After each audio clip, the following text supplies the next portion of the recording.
Hello and welcome to the special edition of The Big Fight, where we are going to be taking a close look at the conviction that has been given to Dr Binayak Sen, who has been accused of sedition, now found guilty by a Raipur court. A lot of people are saying that this is becoming a test case for a lot of things. Some people say he's a Naxalite supporter, Naxalite sympathizer, deserves what he gets. Others feel that he's being treated unfairly and that the evidence against him is cooked up, is what his wife, among others, actually felt.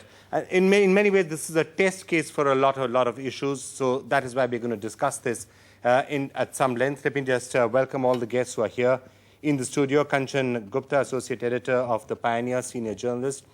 He has been here talking about Naxal and Naxal-related issues several times over the course of 2010. Kanchan has been one of our big subjects.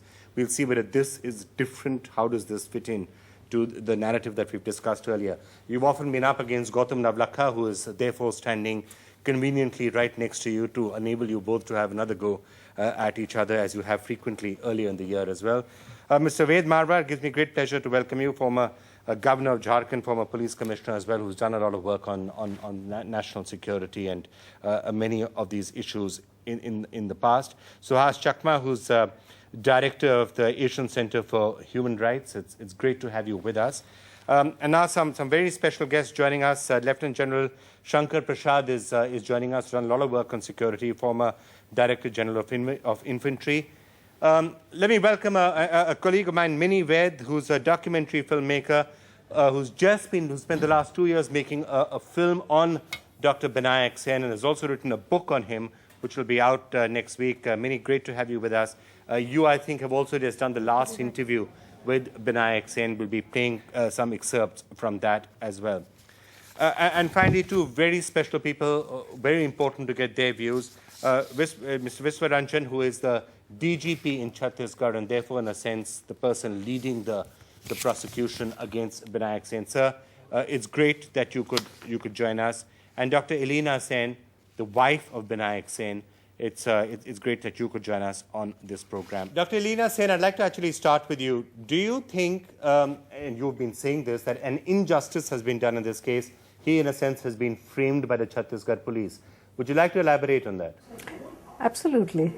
I'm very sure that injustice has been done and that he has been framed. Binayak's statement, which he made to the court at the time when the bayan was being taken, that makes it very clear. The sequence of events. Binayak was the person who was the whistleblower in the case of exposing the Salva Jurumum, the real nature of the Salva Jurumum, that it was a state-sponsored vigilante movement which was being armed and funded by the government.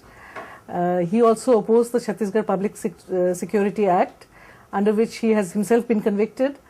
So he stood for human rights and he was beginning to ask uncomfortable questions. So absolutely there is no doubt that he has been framed.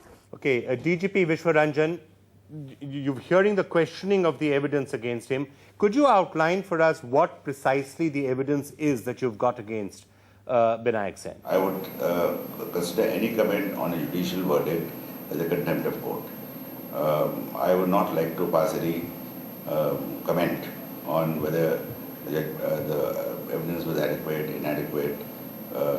It is the court has decided that it was adequate to pass the judgment, and that is it. But Mr. Vishwaranjan, what essentially is the argument that is being put forward is that some of the evidence, such as that unsigned letter, and I'm sure you've been hearing this a lot, this has just been fabricated by the police. The police just came up with this unsigned letter and inserted it. What do you feel about that? That letter has not been accepted at all. But we had enough material, in spite of that,